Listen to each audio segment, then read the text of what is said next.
बेकौल शायर हुजूर आए तो आफरीनिश पा गई दुनिया, हुजूर आए तो आफरीनिश पा गई दुनिया, अंधेरों से निकल कर उजाले में आ गई दुनिया। सुस्ते चेहरों का जंग उतरा, सुस्ते चेहरों का जंग उतरा, बुझे चेहरों पे नूर आया। हुजूर आए तो इंसानों को जीने का शऊर आया। मेरे मुअज़्ज़ज़ सामीन मोहतरम, मैं आज इस अज़ीम शान कॉन्फ्रेंस में जिस मौजू सुखन को आप अहबाब के सामने सुनाना जा रहा हूँ, वो एक ऐसा मौजू है जिस पर अमल किए बगैर, जिसको अपनी शब व रोज़ में बसाए बगैर कोई भी आदमी दावा मोमिन, दावा इस्लाम नहीं कर सकता। वो मेरा मौजू है सीरतुन नबी सल्लल्लाहु अलैहि वसल्लम।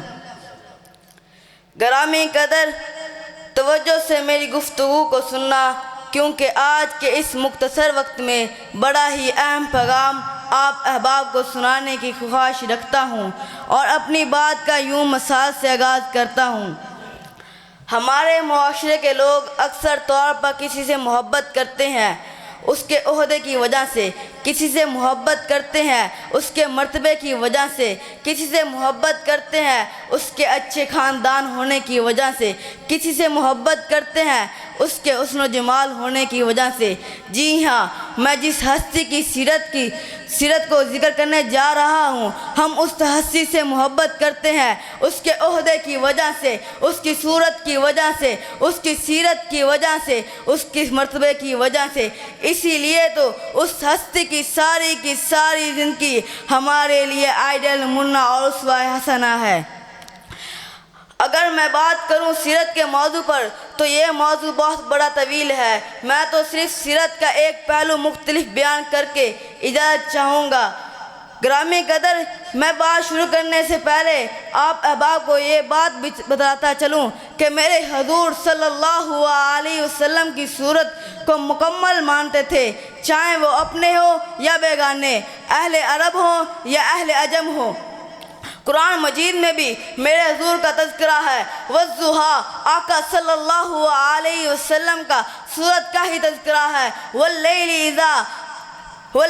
इज़ा सजा, आका सल्लल्लाहु अलैहि वसल्लम का सूरत का ही तज़किरा है। मा वद्दअका रब्बुका वमा कला, आका सल्लल्लाहु अलैहि वसल्लम की सूरत का ही तज़किरा है।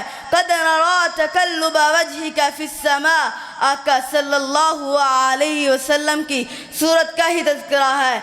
अलम नशरह लका सदरक, आका सल्लल्लाहु अलैहि वसल्लम की सूरत का ही तज़किरा है। अला हादल कियास, जब बात सीरत को तस्लीम करने की गई तो फिर सबसे पहले सादिकुल अमीन कहने वालों ने कहा तब्बल लका या मुहम्मद कहना शुरू कर दिया। असली तकलीफ़ दुश्मनान इस्लाम को सीरत पर अमल करने वालों की ही थी। किसी को गर्म आग पर लिटाया गया, किसी को फांसी के फंदे पे लटकाया गया, किसी को दो ऊँटों को दरमियान बांधकर ऊँटों को दोनों किसी तरफ भागने का इशारा कर दिया। जिस्म के दो हिस्से हो गए हैं, यहाँ तक के बीवी बच्चे छीने गए, हत्ता के यहाँ तक के सारा का सारा माल छीना गया। ये किस वजह से हुआ? ये बस और बस सीरत पर अमल करने की वजह से हुआ। तो शायर ने भी क्या खूब कहा है, मुसव्वर खींच वो नक्शा जिसमें इतनी सफाई हो, इधर फरमाने मोहम्मद हो, उधर गर्दन झुकाई हो। सीरत के जिस मौजू को मैं बयान करने जा रहा हूँ वो इतना अहम मौजू है कि जिसकी बदौलत फ़बिमा रहमतिन मिनल्लाह लोगों को इस्लाम जैसी दौलत मिली। मैं ये कहूँ ना तो गलत ना होगा कि अबू कहाफा का बेटा अबू बकर आका के कदमों में बैठा, खत्ताब का बेटा उमर आका सल्लल्लाहु अलैहि वसल्लम के कदमों में बैठा, अफ़्फ़ान का बेटा उस्मान आका सल्लल्लाहु अलैहि वसल्लम के कदमों में बैठा। अबू तालिब का बेटा हैदर करार आका सल्लल्लाहु अलैहि के कदमों में बैठा। इसकी असल वजह यही थी कि हजूर की नरमी, यहाँ नरमी की मिसाल अच्छे अखलाक की मिसाल है। सही मुस्लिम की रवायत है 4587 नंबर से देकर आगे अपनी बात को शुरू करता हूँ। ला रैब तेरी रूह को तस्कीन मिलेगी तो कुर्ब के लम्हात में कुरान पढ़ा कर। ला रैब तेरी रूह को तस्कीन मिलेगी तू कुर्ब के लम्हात में कुरान पढ़ा कर। आ जाएगा इकबाल तुझे जीने का सलीका, आ जाएगा इकबाल तुझे जीने का सलीका, तू सरवरे कौनैन के फरमान पढ़ा कर। यमन के गवर्नर सुमामा को नबी करीम सल्लल्लाहु अलैहि वसल्लम ने पकड़ने के बारे में सहाबा कराम से पूछताछ की। सहाबा कराम रज़ी अल्लाहु अन्हु ने उस्मामा को पकड़ा और मस्जिद नबी के पिलर के साथ बांध दिया। हजूर आए तो उन्होंने सवाल किया कि बता कि तू इस्लाम कबूल करे या यहाँ बंधा रहेगा। तो सुमामा ने आगे कहा अगर तू मुझे कत्ल करेगा तो समझ ले बड़े आदमी को कत्ल करेगा, अगर तू मुझे छोड़ देगा तो समझ ले मैं तुझे इसका अच्छा बदला दूंगा।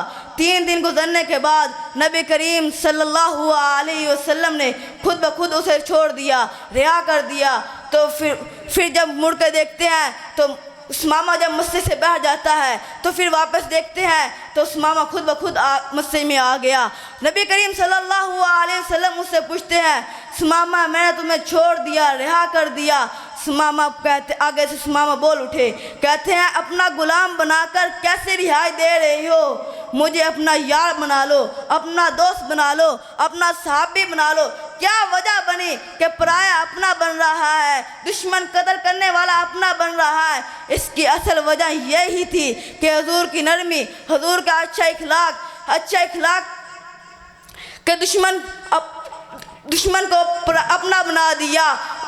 आज हमें भी चाहिए कि हम अच्छा इखलाक करें, बेनमाजी को नमाजी बना दे, हक मानने वाले को हक अदा करने वाला बना दे, दीन की मुखालफत करने वाले को दीन का मुहिब बना दे। आखिर में बस मैं इतना ही कहूँगा, दुनिया मिटाए लाख सीरत रसूल सल्लल्लाहु अलैहि वसल्लम की, दुनिया मिटाए लाख सीरत रसूल सल्लल्लाहु अलैहि वसल्लम की, कम दिलों में ना होगी अकीदत रसूल सल्लल्लाहु अलैहि वसल्लम की, कम दिलों में ना होगी अकीदत रसूल सल्लल्लाहु अलैहि वसल्लम की।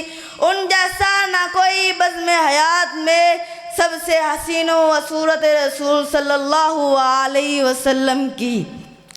रिस्वा करेगा दोनों जहां में उसे खुदा, रिस्वा करेगा दोनों जहां में उसे खुदा, जो मिटाएगा सीरत रसूल सल्लल्लाहु अलैहि वसल्लम की। व आखिरु दावाना अनिल हम्दुलिल्लाहि रब्बिल आलमीन।